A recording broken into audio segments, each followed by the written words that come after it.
Ya, Roy Suryo dia udah dapat MBG belum tuh? Karena dia masih anak SMA tuh. Oke. Yang kita pertengkarkan dalam 2 hari ini bukan lagi berkas perkara, tapi gelagat dari perkara ini. Berkasnya ada. Begitu ada istilah orang kuat, berkasnya pindah pada gelagat. Kira-kira kemana arahnya tuh? Jadi ngapain mempersoalkan lagi berkas itu?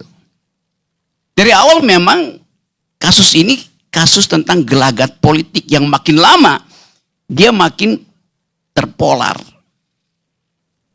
Karena mana ujung dari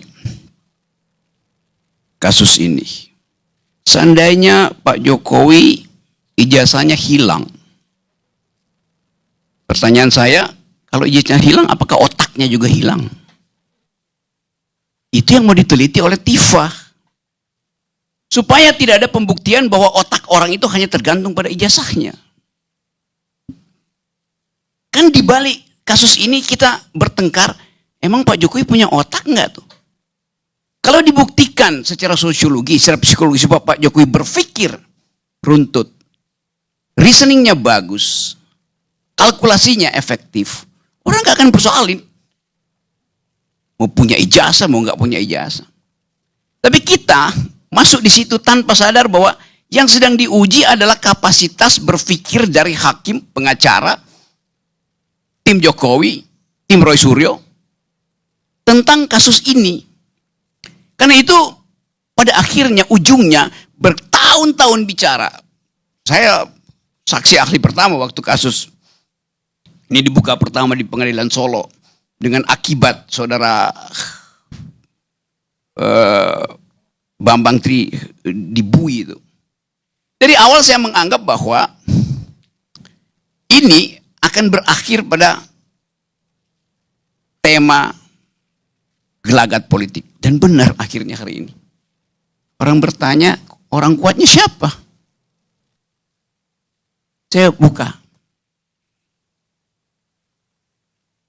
misteri ini. Orang kuatnya dibalik penangguhan penahanan Roy dan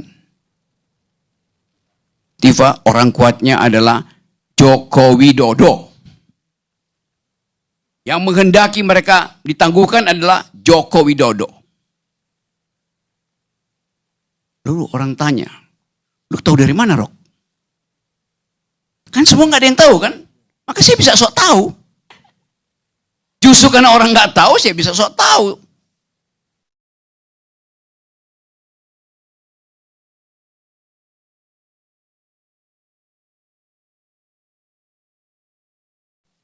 Di dalam imajinasi saya bertemu dengan Pak Jokowi, dan Jokowi berpikir bahwa sebaiknya ditangguhkan. Karena kalau dibuka, bangsa ini pecah itu. Oke, bab 1 dulu ya. Kasus ini akhirnya berubah dari diskusi panjang menjadi polemik. Polemik itu apa tuh? Dalam bahasa Yunani, polemik itu kata dasarnya polemos, artinya perang. Tapi kita bukan pakai perang senjata, bukan pakai perang hukum, bahkan bukan pakai perang kata-kata. Kita perang pakai persepsi kok. Dari awal perangnya persepsi. Bukan untuk memenangkan kebenaran, tapi untuk memenangkan persepsi. Ada nggak ijazahnya? Ada. Mana ijazahnya? Hilang. Cari di mana? Mungkin masih ada berkasnya di Pasar Pramuka. Kita masuk di dalam upaya untuk membongkar sesuatu yang kalau kita tanya pada Sherlock Holmes bilang, Watson, it is elementer. Kata Sherlock Holmes pada asistennya yang adalah doktor ilmu kimia, elementer. Kau kan ahli kimia, uji aja kimianya barang itu. Watson kan bilang, iya gue mau uji kimia, gue ahli kimia buat tahu pH-nya, buat tahu kandungan karbonnya. Tapi barangnya nggak ada, bagaimana mau diuji? Jadi selalu kita masuk dalam polemik. Hanya untuk menduga nih asli apa palsu. Jadi, karena kita berpolemik, makin lama sinopsis kita itu makin sempit, lalu akhirnya dia menyempit sempurna mencari orang di belakang masalah-masalah ini. Orang kuat. Apa orang kuatnya? Teori orang kuat itu, di dalam tragedi Yunani, kalau ada Anda ikut, senang untuk mengikuti cerita tragedi Yunani, orang kuat itu selalu nasibnya buruk. Oedipus itu buruk nasibnya tuh. Dia nggak tahu siapa ayahnya, dia bunuh ayahnya. Dia nggak tahu siapa istri ayahnya, dia kawinin istri ayahnya, dia kawinin ibunya sendiri. Akhirnya dia hancur. Jadi setiap teori orang kuat sebetulnya di belakang teori orang kuat ada yang tidak dijebloskan oleh nasib, oleh takdir. Nggak ada orang kuat yang datang dan kemudian sukses. Siapa yang jadi orang kuat? Soeharto orang kuat, hancur. Stalin orang kuat, hancur. Hitler orang kuat, hancur. Jadi kita mau coba lihat sebetulnya kenapa kata orang kuat itu dimunculkan dalam polemik hari ini. Kan konyol. Orang yang paling kuat di negeri ini, yang mampu menuntun kita berdebat secara akal sehat, ya Karni Ilyas. Karena dia bisa menuntun percakapan ini bertahun-tahun, berbulan-bulan, tanpa mencari sensasi. Ada TV lain tiap hari bicara itu, sensasi isinya. Artinya orang itu orang lemah yang mimpin. Kuat secara moral, atau kuat secara akal, atau kuat secara fisik. Kalau kita ditanya orang kuatnya siapa yang di belakang ini?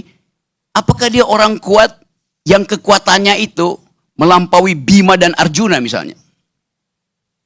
Atau orang kuat itu kuat secara moral seperti Semar? Nah, gue udah mulai tahu nih soal filsafat Jawa.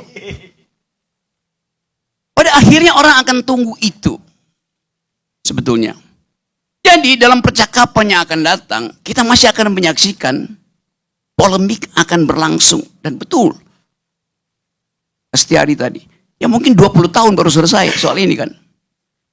Atau soal ini diselesaikan di bulan November nanti. Setelah 2 tahun Presiden Prabowo, lalu terjadi polemik. Prabowo masih mau meneruskan enggak negeri ini ketika dolar itu udah 25.000. Itu bisa kita hitung. Tadi ada berita bahwa Federal Reserve akan naikkan suku bunga. Artinya dolar akan dipanggil pulang ke Amerika. Pada saat yang sama orang berharap oke, silakan dolar pulang. Karena nggak ada soal tuh. Rupiah itu masih bisa dipakai kok. Intervensi masih dilakukan.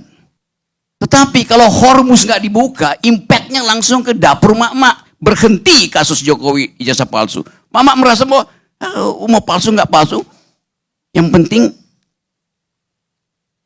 dapur berasap.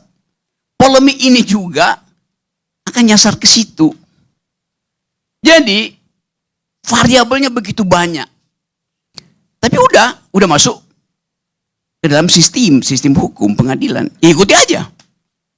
Tetapi kalau misalnya Pak Jokowi menang di pengadilan, apakah dia menang di hati rakyat? Yang menganggap bahwa kesulitan ekonomi hari ini dimulai oleh pemborosan anggaran IKN. Akan ada orang yang menulis itu. Lalu kompor masuk lagi di situ. Jadi kita coba teduhkan sementara akal sehat kita. Supaya gelora kita untuk marah,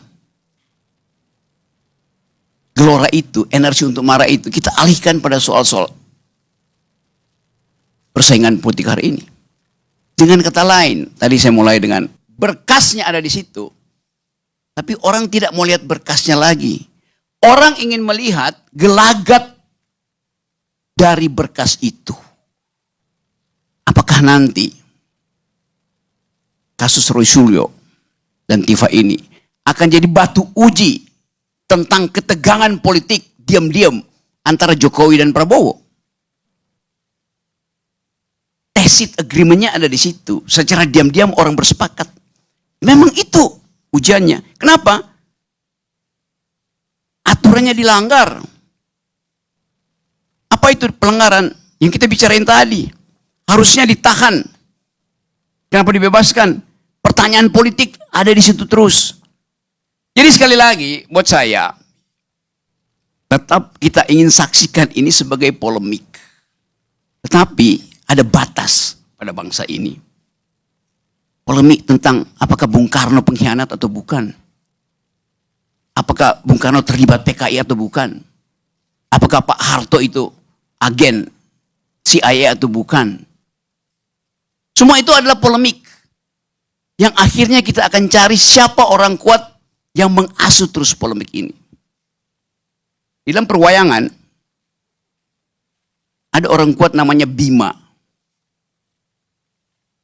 Dia sangat kuat. Dia bahkan bisa membelah gunung.